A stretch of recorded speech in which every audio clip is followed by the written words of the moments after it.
कि एक छोटी बच्ची थी। उसके पास एक हेजहॉग जैसा छोटा सा क्यूट सा पेट था। राया को एडवेंचर्स करने का काफी शौक था और वो हर जगह अपने पेट को भी अपने साथ लेकर जाती थी। एक दिन वो एक जगह से गुजर रही होती है जहाँ पर काफी ज्यादा ट्रैप्स लगे हुए थे। वो उनको पार करके जिस जगह पर पहुँचती है वो जगह काफी ऊंची होती है और वहाँ पर कुछ और नहीं बल्कि वही जेम पड़ा हुआ था जो कि सीसू और उसके साथियों ने वहाँ पर रखा था और उसके पीछे काफी ज्यादा लोग थे। वहाँ पर वो देखती है कि कोई आदमी उसकी हिफाजत कर रहा होता है, उसको गार्ड कर रहा होता है और वो कोई और नहीं बल्कि राया के फादर ही थे जो कि वहाँ के चीफ भी थे और सब लोग उनकी काफी इज्जत करते थे। यानी राया वहाँ के चीफ की बेटी हुई और वो भी सारे लोगों से बहुत प्यार किया करती थी। अब यहाँ पर राया के फादर उसे कहते हैं कि मेरी बेटी क्यों ना हम एक छोटी सी फाइट करते हैं। जिस जगह पर ये जेम है यहाँ पर कोई नहीं आ सका और अगर आज तुम इसके अंदर आ गई तो मैं मान जाऊंगा कि मेरी बेटी काफी स्ट्रॉन्ग है और इस जेम को हासिल कर सकती है, तो क्यों ना हो जाए शुरू। और फिर हम देखते हैं कि राया उसके अंदर जाने की कोशिश कर रही होती है और उसके फादर उसे रोक रहे होते हैं और वो दोनों बहुत ही प्यारी तरह से एक दूसरे से लड़ रहे होते हैं। राया को एडवेंचर्स करने का बचपन से ही शौक था, इसलिए वो यहाँ पे फाइट तो नहीं जीत पाती, लेकिन जिस सर्कल के अंदर वो जेम था वो सर्कल को टच कर लेती है जिसकी वजह से उसके फादर काफी खुश होते हैं कि मेरी बेटी हर चीज कर सकती है। और वो उसे कहते हैं कि देखा, मैं जानता था कि मेरी बेटी मेरे साथ ही इस जेम को गार्ड करेगी, मुझे फख्र है तुम पे। उसके बाद राया के फादर अपनी बेटी से कहने लगते हैं कि देखो बेटा, तुम जानती हो ना कि हमारा कुमांड्रा लैंड कितना प्यारा था, लेकिन लोगों की लड़ाई की वजह से वो अलहदा हो गया और इस एक जेम के पीछे सब लोग हमसे दूर हो गए। तो हमें दोबारा से प्यार से उन सबको एक साथ करना है और अपना लैंड दोबारा से ठीक करना है। और इसके लिए तुम जानती हो मैंने आज क्या किया है?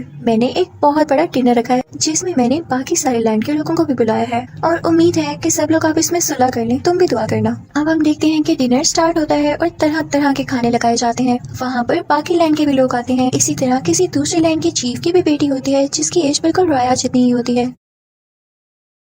उन दोनों की आपस में काफी अच्छी दोस्ती हो जाती है। वो दोनों मिलकर लैंड की बातें करने लगती हैं और फिर उसका मैप देखने लगती हैं। यहाँ पर हम पे ये रिवील होता है कि सीसू एक फीमेल होती है, यानी वो एक फीमेल ड्रैगन थी और वो काफी अरसे से किसी नदी के नीचे गहरी नींद सो रही थी। यानी जब सब ड्रैगन्स मारे गए तो उसने सोचा कि अब मेरा इंसानों में क्या काम है और वो इनकी लड़ाइयों की वजह से इनसे दूर चली गई। तो ये दोनों प्लान करती है कि हम उसे ढूंढेंगे और उसे वापस लाएंगे क्योंकि वो बहुत अच्छी ड्रैगन थी। तो वो दूसरी चीफ की बेटी राया को एक पेंडेंट गिफ्ट करती है और उन दोनों में अब काफी अच्छी दोस्ती हो जाती है। राया दिल की बहुत अच्छी होती है तो वो समझती है कि वो लड़की काफी अच्छी है। वो अपने फादर की मना करने के बावजूद भी उसे बता देती है कि जेम कहाँ पर है और अब वो दोनों उस जगह पर जाते हैं। लेकिन यहाँ पर आते ही वो लड़की चेंज हो जाती है और वो बेचारी राया को धक्का दे देती है क्योंकि उसका मकसद सिर्फ और सिर्फ वो जेम हासिल करना था। वो पूरी लड़की राया से कहती है कि बस तुम लोगों ने इस जेम का बहुत ख्याल रख लिया, अब ये हमारे ट्राइब के पास आएगा, जाहिर है हमारा भी इस जेम से कोई ना कोई लिंक है। और ये कहते ही वो पूरी लड़की आसमान की तरफ कोई ग्लोई चीज फेंकती है, यानी वो अपने लोगों को सिग्नल देके यहाँ पर बुला रही थी कि जेम यहाँ पर ही है और ये इसका प्री प्लान था। देखते ही देखते उसके ट्राइब के सारे लोग वहाँ पर पहुँच जाते हैं और वो लोग वहाँ पर आकर जेम के लिए लड़ने लगते हैं। और जब वो एक दूसरे से जेम छीन रहे होते हैं तो वो जेम नीचे गिर जाता है और उसके 5 टुकड़े हो जाते हैं।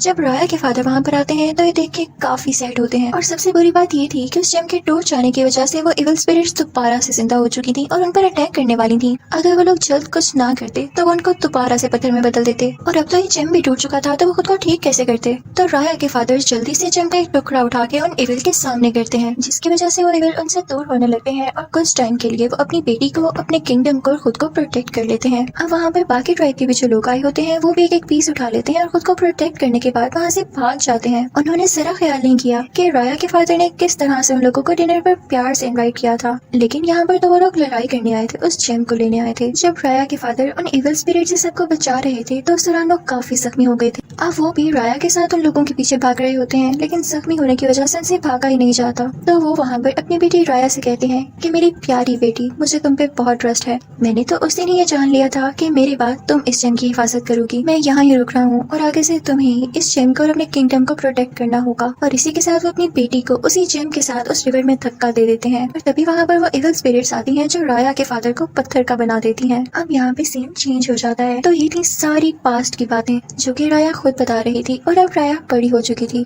6 साल गुजर चुके थे और राया के फादर ने जो उससे कहा था उस पर काम कर रही थी, यानी जेम को प्रोटेक्ट भी कर रही थी और साथ साथ सीसो ड्रैगन को भी ढूंढ रही थी जो कि उसके मुताबिक किसी नदी के नीचे था। वो उसे इसलिए ढूंढ रही थी ताकि सबको दोबारा से टेक किया जा सके और वो अपने फादर को भी पत्थर से दोबारा नॉर्मल इंसान बना सके। अब तो राया का पेट भी काफी बड़ा हो चुका था, उन दोनों का बॉन्ड काफी अच्छा था और वो हर जगह एक साथ जाया करते थे जैसे पहले जाया करते थे। अब फाइनली राया इतने अरसे के बाद उस नदी के किनारे पहुंच ही चुकी थी जहाँ पे उसे लगता था कि सीसो ड्रैगन है। वो कई ट्राइज करती है और फाइनली वो सीसू को जिंदा कर देती है।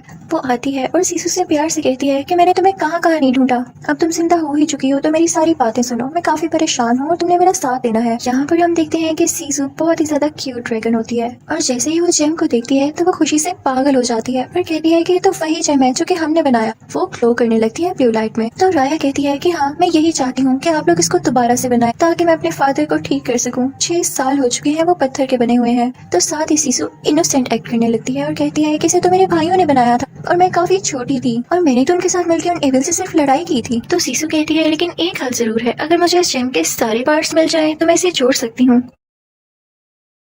और फिर उसके बाद से तुम्हारे फादर को और किंगडम को ठीक भी कर सकती हूँ। सीसू हमें दिल की बहुत साफ ड्रैगन लग रही होती है। वो कहती है कि जेम के हर पीस में कोई ना कोई पावर छुपी हुई है और एक मजे की बात बताऊं कि वो टच करते ही वो सारी पावर्स मुझ में आ जाएंगी। और वो कहते हैं कि हम मिलकर उन जेम के पीसेस को ढूंढेंगे और उन्हें एक साथ मिला देंगे। अब वो तीनों यानी सीसू ड्रैगन, राया और उसका पेट उस जेम की तलाश में निकल पड़ते हैं, यानी उस जेम को ढूंढने के लिए। सबसे पहले वो जाते हैं कॉर्नर वाले ट्राइब में जहाँ पर उन लोगों ने काफी ज्यादा ट्रैप्स लगाए हुए थे। अब राया क्योंकि एडवेंचरस थी और काफी ज्यादा स्ट्रॉन्ग थी तो उन ट्रैप्स को पार कर लेती है और यहाँ पर बड़ी आसानी से वो जेम का पीस उठा लेती है। तो यहाँ पर हमें पता चलता है कि इस जेम से जो पावर सीसू को मिली थी वो ये था कि वो किसी भी फॉर्म में बदल सकती थी, जिसे पाकर वो खुद भी काफी ज्यादा खुश होती है। वो पर्पल बालों वाली क्यूट सी लड़की बन जाती है और उसके बाद वो काफी ज्यादा खुश थी। लेकिन इस बात की खबर जब दूसरे लैंड को होती है तो वही बुरी लड़की जिसने बचपन में राया को धोखा दिया था वहाँ पर अपनी कुछ आर्मी के साथ आ जाती है और उन पर अटैक करने लगती है। लेकिन राया और सीसू वहाँ से भाग जाती है। जब वो वहाँ से निकलते हैं तो उन्हें एक छोटा बच्चा दिखाई देता है जिसकी एक छोटी सी बोट थी। वो बहुत ही प्यार से इन दोनों से कहता है कि आप मेरी बोट में आ जाएं।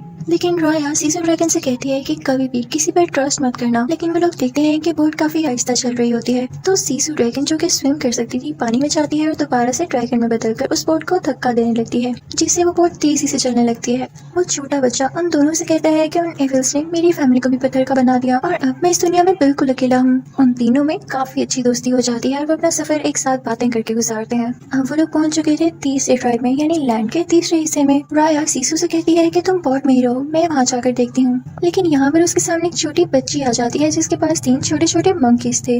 वो बंदर उसके जेम्स लेकर वहाँ से भाग जाते हैं, लेकिन राया उनका पीछा करती है और अपने जेम्स वापस हासिल कर लेती है। राया उन तीनों को पकड़ तो लेती है, साथ ही साथ उस छोटी बच्ची को भी, और फिर उनसे कहती है कि तुम लोग काफी चालाक लग रहे हो, काफी फुर्तीले भी हो, तो क्या मेरे साथ काम करना पसंद करोगे? इसके बदले में मैं तुम लोगों को काफी फ्रूट्स दूंगी और पैसे भी दूंगी। तो वो छोटी बच्ची बताती है कि मेरे पेरेंट्स को भी उन एविल ने पत्थर का बना दिया, मेरे पास और तो कुछ है ही नहीं करने को, तो मैं आपका साथ दूंगी। फिर वो लोग एक टीम बन जाते हैं। उतनी ही देर में हम देखते हैं कि सीसू ड्रैगन वहाँ पर पहुँच जाती है और लोगों से चीजें लेने लगती है क्योंकि उसने ये सारी चीजें देखी ही नहीं थी कभी पहले। लोग उसे पकड़ने लगते हैं, लेकिन तभी एक बूढ़ी औरत वहाँ पर आती है और सीसू के मुंह से ये निकल जाता है कि हम यहाँ पर जेम लेने आए हैं। तो वो बूढ़ी औरत उसे अपनी बातों में लगाकर अपने साथ ले आती है। यहाँ पर हम देखते हैं कि जेम का एक पीस इस बूढ़ी औरत के पास भी होता है। वो सीसू से कहती है कि मुझे जेम लौटा दो वरना मैं उन एविल स्पिरिट्स को यहाँ पर बुला लूंगी और वो तुम्हारी जान ले लेंगे। लेकिन उसी वक्त वहाँ पर राया आ जाती है, वो सीसू को बचाती है और उस बूढ़ी औरत से वो जेम ले लेती है। फिर हम देखते हैं कि वो लोग किसी और ट्रैक में जाते हैं पत्थर का चौथा हिस्सा लेने के लिए। लेकिन वहाँ पर जाते ही उन्हें एक आदमी पकड़ लेता है जो कि वहाँ का सबसे अच्छा वॉरियर था। और तभी वहाँ पर वो बुरी लड़की भी पहुँच जाती है जिसने राया को बचपन में पेंडेंट दिया था और जो धोखेबाज थी। वो उन पर अपने सोल्जर्स के साथ फिर से अटैक करने लगती है, लेकिन अब की बार राया भी उससे बराबर लड़ रही होती है। लेकिन जब सीसू ये देखती है तो वो फौरन से ड्रैगन में बदल जाती है और अपने मुंह से स्मोक निकालने लगती है, जिसकी वजह से राया की जान बच जाती है। लेकिन अब सबको पता चल चुका था कि सीसू एक ड्रैगन है। जब वॉरियर ये देखता है कि ये तो वही अच्छा ड्रैगन है जिसने कभी आज तक किसी का कुछ नहीं बिगाड़ा, तब तो वो उसे इम्प्रेस होके उसे वो चौथा पीस भी दे देता है जेम का और उसे कहता है कि मुझे तुम पे ट्रस्ट है कि तुम सब कुछ ठीक कर दोगी। और अब वो लोग वहाँ से निकल जाते हैं। सीसू के पास ये पावर भी आ चुकी थी कि वो बारिश कर सकती थी। और अब जो आखिरी ट्राइब बच गया था जहाँ से उन्होंने जेम का आखिरी टुकड़ा लेना था, वो किसी और का नहीं बल्कि उसी बदतमीज लड़की का था जिसने राया को धोखा दिया था।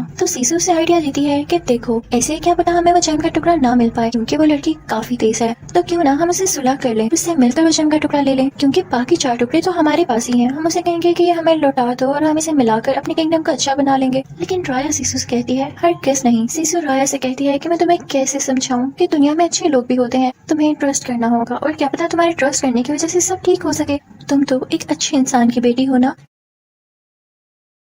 फिर सीसू उसे अपने साथ उस जगह पर ले जाती है जहाँ पर सारे ड्रैगन्स पत्थर बन चुके थे। वो उसे अपने भाई भी दिखाती है और कहती है कि देखो ये तीनों मेरे भाई थे, लेकिन पत्थर बनने से पहले इन लोगों ने मुझ पर ट्रस्ट किया और मुझे ये जेम दिया, और इसी के बाद ही तो मैं इस काबिल हुई कि मैंने उन एविल स्पिरिट्स को हरा दिया। और देखो तुम्हारे फादर ने भी तो तुम पर ट्रस्ट करके तुम्हें ये जेम दिया था ना। सीसू की बातों का राया पे काफी असर होता है और वो मान जाती है उस लड़की से दोस्ती करने के लिए। फिर वो उस छोटी बच्ची को और उसके मंकीज को एक लेटर देती है और साथ वही पेंडेंट देती है जो उस लड़की ने उसे बचपन में दिया था। उस लेटर में सुलह की बात लिखी होती है, यानी कि दोस्ती कर लेते हैं हम। और जब वो लड़की ये लेटर पढ़ती है तो उससे उस जेम के साथ मिलने आती है, लेकिन वो ये डिसाइड ही नहीं कर पा रही होती कि क्या ये जेम का टुकड़ा मैं इसे दे दूं या नहीं। लेकिन वो लड़की वो जेम का टुकड़ा नीचे बड़े पत्थर पर रखती है और अपनी एरो गन उठाती है। उसे लग रहा होता है कि इनकी कोई साजिश हो सकती है और ये सीसू ड्रैगन उस पर अटैक कर सकता है, लेकिन सीसू उसके पास आता है उसे काम डाउन करने के लिए। लेकिन यहाँ पर उस लड़की से गलती हो जाती है, वो अपनी एरो गन से एक एरो उस सीसू ड्रैगन पर शूट कर देती है, जिसकी वजह से सीसू नीचे नदी में गिर जाती है। जब वो लड़की नोटिस करती है तो काफी ज्यादा डर जाती है, क्योंकि वो इविल स्पिरिट्स अब वापस आने लगी थी। सीसू पानी का ड्रैगन था और उसी की वजह से इस लैंड में पानी बाकी बचा था, वरना हर तरफ डेजर्ट बन चुका था। पानी खत्म होने लगता है और इस लैंड की बाउंड्री से वो इविल स्पिरिट्स आने लगती हैं। वो लड़की वहाँ से भाग जाती है और अब राया भी काफी ज्यादा वरिड होती है।